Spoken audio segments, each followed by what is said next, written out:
कि पृथ्वी के राजा king Kong के लिए भी एक ऐसा दिन आया जब उसे कुत्तों ने दौड़ाया। यहाँ के कुत्ते सामान्य आकार के नहीं है, हर एक का आकार लगभग किंग कॉन्ग जितना बड़ा है। वे समूह में आए और किंग कॉन्ग पर हावी हो गए। किंग कॉन्ग को केवल कठिन घाटी को पार करने के लिए मजबूर होना पड़ा। शिकार के लिए इस समूह के राजा अपना सब कुछ दांव पर लगा देते हैं। वे बिना रुके दौड़ते रहे और सामने एक और खड़ी चट्टान थी। अब कोई रास्ता नहीं बचा।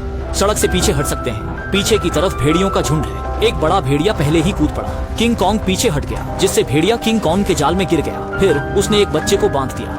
पेड़ के तने ने बेल को खींचकर कई बड़ी चट्टानों को ऊपर से गिरा दिया। भेड़ियों का झुंड पल भर में बुरी तरह हार गया। किंग कॉन्ग जानता था कि वह अभी भी हार रहा है, इसलिए उसने अपने पास मौजूद एक भेड़िए को पकड़ लिया, उसे अपने सिर के ऊपर उठा लिया और जोर से खींच लिया। भेड़िया को अचानक बीच में रोक दिया। इस बार का डरावना असर बहुत ज्यादा था। बाकी के भेड़ियों का पूरा समूह डर के मारे कमजोर हो गया। किंग कॉन्ग ने देखा कि उसके बाल रक्त से हरे हो गए। उसकी सफाई की आदत के कारण वह तुरंत झरने पर नहाने के लिए चली गई। नहाने के बाद वह 2 भेड़ों को पकड़कर ही वापस आई। लेकिन अभी एक बड़ी खुशी का अनुभव किया, एक तीव्र दर्द से जागना। अरे गोरिल्ला को भी शर्म हो सकती है। इस समय एक छिपकली खाना छीनने आ गई। भूमिगत दुनिया में किंग कॉन्ग की किस्मत खराब है। या तो भेड़िए उनका पीछा कर रहे होते हैं या खाना छीन रहे होते हैं। अगर उनके पास खाना होता है तो दांत दर्द के कारण वे खा नहीं सकते। अचानक किंग कॉन्ग ने अपनी प्रजाति की गर्जना सुनी। वह उत्साहित होकर उस आवाज की ओर दौड़ा, लेकिन तलाशने के बाद उसे थोड़ी निराशा हुई।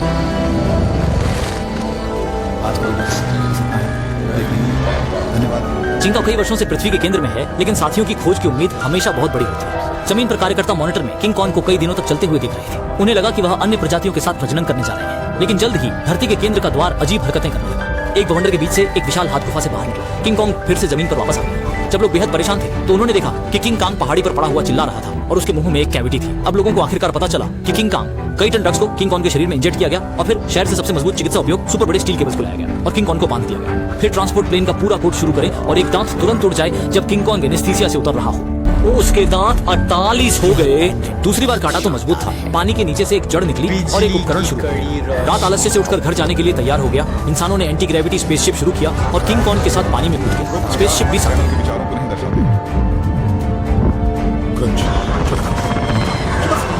जब सभी ने अपनी आंखें खोली तो जहाज पहले ही धरती के केंद्र में पहुंच चुका था और किंग कॉन्ग घर जाने के लिए बेताब था ताकि वह स्वादिष्ट भोजन का आनंद ले सके। और उधर अंतरिक्ष यान में सवार लोग चिंतित थे कि बिजली की मछली उनकी प्रगति को धीमा कर देगी, इसलिए उन्होंने अंतरिक्ष यान का रंग बदल दिया और इसे नए परिवार में सफलतापूर्वक घुल मिल जाने दिया। फिर वे धरती के केंद्र पर स्थित पहले चौकी पर पहुंचे, लेकिन वहां सब कुछ बदल चुका था। लोग निशानियों को देखते हुए आए और उन्होंने अविश्वसनीय देखा। पहाड़ के बीच में एक विशाल हाथ दिखाई दिया। यह निश्चित रूप से किंग कॉन्ग द्वारा नहीं किया गया था, क्योंकि जब शाओ बिंग फू पर हमला हुआ तब किंग कॉन्ग जमीन पर इलाज करवा रहा था। जब वह घर लौटा तो उसे अपने कंधे पर कुछ महसूस हुआ। गुफा में एक अजीब सी गंध आई। उसने बड़ी चट्टान को हटाया और उसमें छिपी हुई बाधा को निकाल दिया। गंध का पीछा करते हुए उसे दरार वाली जगह मिली और बिना एक शब्द कहे वह सीधे कूद गया।